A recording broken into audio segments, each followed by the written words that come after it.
The Hotpoint washing machine F20 error code indicates a problem with the water supply, occurring when the machine fails to fill with enough water.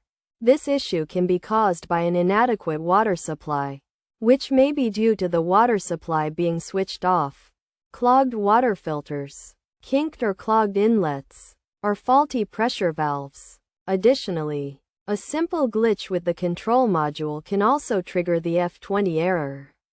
To resolve this issue, ensure the machine has an adequate water supply by switching on the water faucets.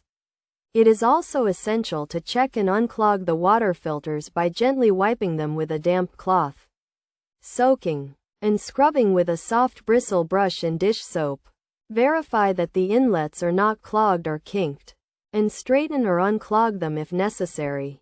If the pressure valve has failed electronically, as confirmed by a multimeter check, replace it with a new one.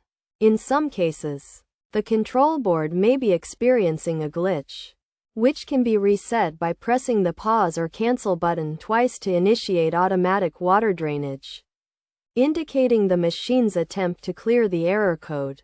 Alternatively, perform a hard reset by unplugging the machine from the power supply, allowing it to reset itself. If the error persists after trying these solutions, it is recommended to seek professional guidance.